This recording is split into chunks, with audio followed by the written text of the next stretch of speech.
Crikey! Today we have a display of the mating habits of the domestic pumpkin. Stay tuned for more.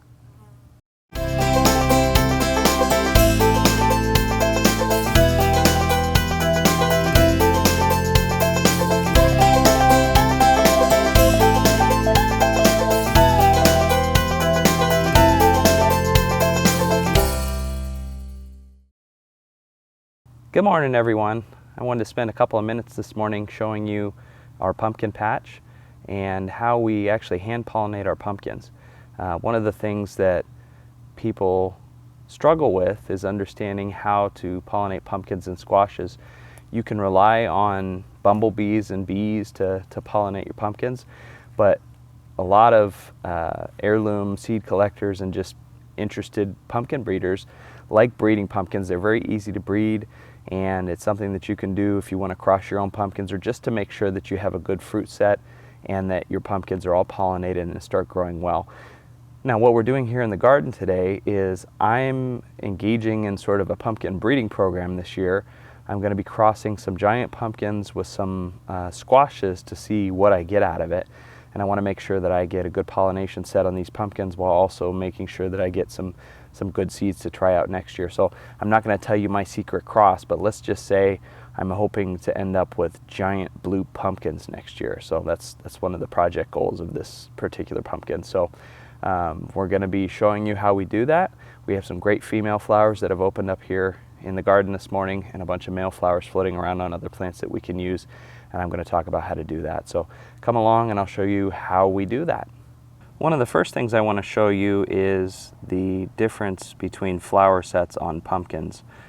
Pumpkins are one of those crops that have male and female flowers, and they require pollination usually from different plants, but certainly from the different sexes of the flowers.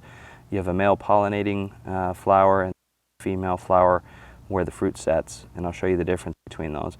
But the main way that you can tell the difference is by looking inside of the flowers. And what you'll see is when you zoom in, you look inside the middle of the flowers, you're going to have this structure inside that looks pretty complicated. It looks like a little dome of flower parts inside, and I'll show you the difference between the male flowers. But what you're going to see is that complex little bundle in the middle of the flower. It's going to open up nice and wide here, just like this fresh flower opened here last night. It's going to be nice and big. It's going to attract pollinators, just like it's doing here. And the key difference here is you're going to find these flowers very close to the vine. Underneath, you're going to see a bulb. I apologize for the shadows here, but you're going to see a bulb under the flower. That's actually your pumpkin fruit that's just waiting to be pollinated. And if that's properly pollinated, it'll take off and become your big pumpkin. You're going to find it very close to the vine, just like this one here. So that's what a female flower looks like. The other type of flower that you're going to find on these plants is a male flower. And if you look on the inside of this flower, it has one point right in the middle of the flower. And this is actually very well focused, but it seems fuzzy in the middle, not because it's out of focus, but because there's so much pollen in there. And this is attracting a lot of pollinators to the garden. You might hear them buzzing around here and there on the video today, but this is a male flower, and these flowers usually stick up above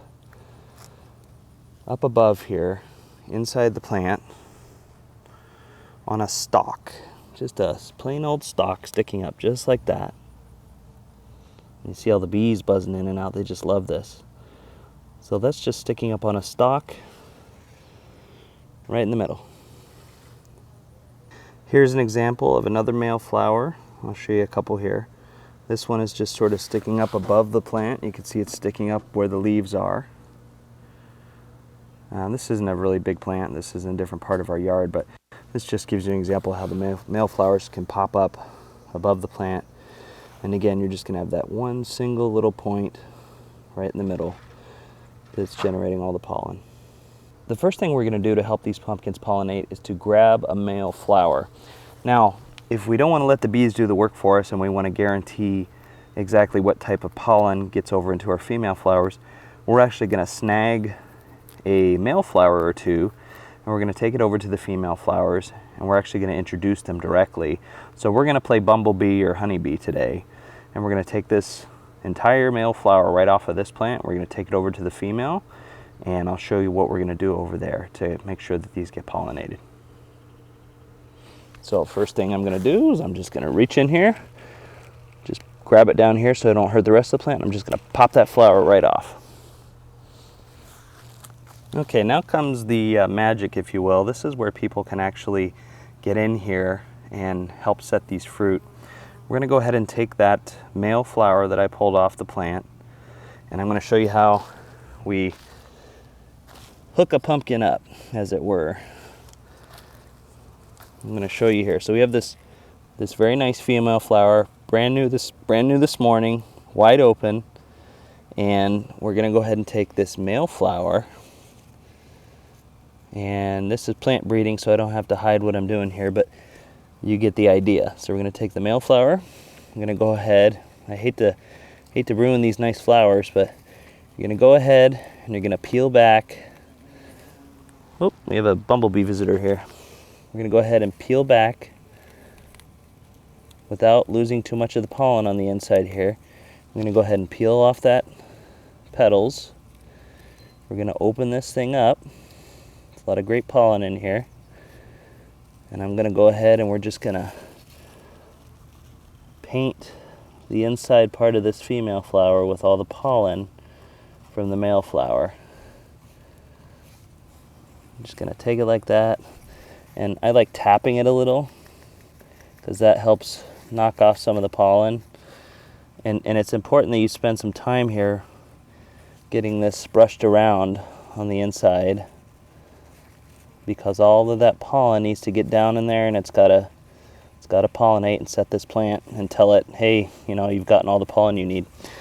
Then, once you're done doing that, if you want to make sure, if you don't care what happens here with your pumpkins, and you don't care who pollinates this after you, and you're just kind of trying to help it, you can leave it like this, okay?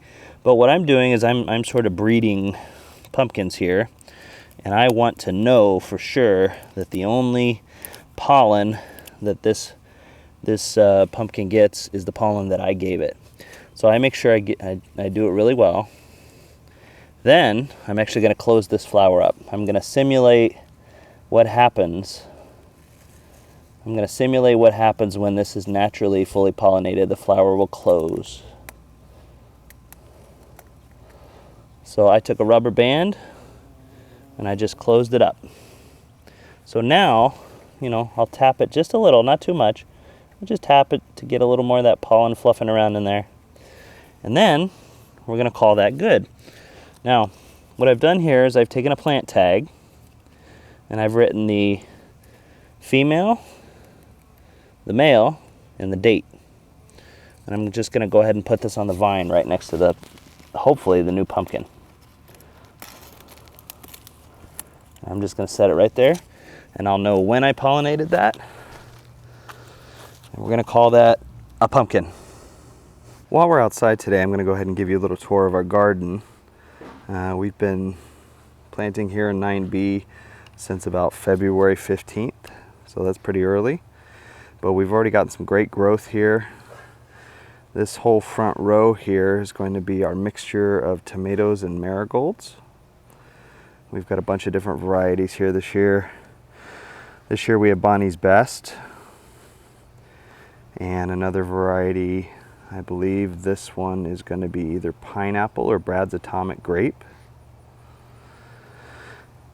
And again, perhaps pineapple. We have some Sart Roy, some black strawberries mixed in here. But as you can see, we have some beautiful marigolds coming up. Those are going to be keeping off some of the bugs. Tomatoes are all looking bushy and healthy. We have some more marigolds over here that have been flowering very beautifully. I like marigolds. My goal is to build a wall of marigolds around any future garden that I have. I think mixing them in here is fine, but we underspaced these tomatoes this year. I didn't really think about how crazy bushy they would get, and I have not pruned any of these. I'm doing an experiment this year. So we're going to see how bushy and crazy these get. And of course some more marigolds. And then a really beautiful one. I like this one. This one's very pretty right here. So this is our tomato wall. And then, of course, we have some corn planted here. This is red Fiorini or Fiorani corn. I need to fertilize it again. It's looking a little bit thin from what I would prefer. But we have the corn going there. And then we had a bean wall. This was a late sprouting bean wall. I planted these early in the season and it took forever to get up. But it's growing. It's got flowers, so I'm optimistic. We'll see what happens. And then back here we have some stragglers. These are some cucumbers that decided to come up late. So I'm just letting them go and see what happens. And some more tomatoes that I planted in.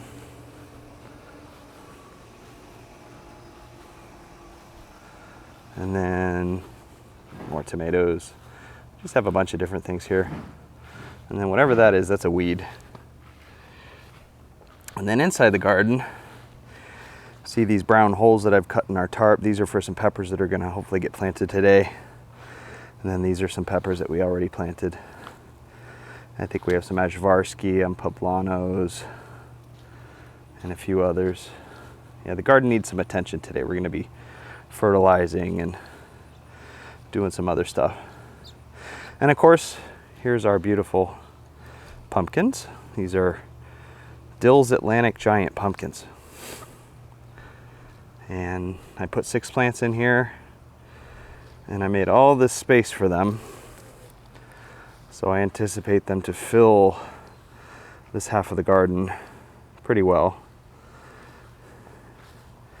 And then this is our latest little planting. I waited for the weather to get nice and hot before I did these, but you'll notice these are our okra. These are a red variety of okra. Yep. So that's basically what we have growing in the garden this year. Not too much. We wanted to get something in, but in case we moved, we didn't want to lose too much. So that's sort of our mini garden tour. So it got really hot really quickly here this morning, here in the backyard, and we're not going to be able to stay out much longer. I wanted to just show you this morning how to pollinate your pumpkins and just show you a little bit of what we're doing here in our backyard. Remember, you too can do this right in your own suburban backyard, whether you're out on 5 acres in the country or right here in the middle of the city like we are for now. You can do really cool things.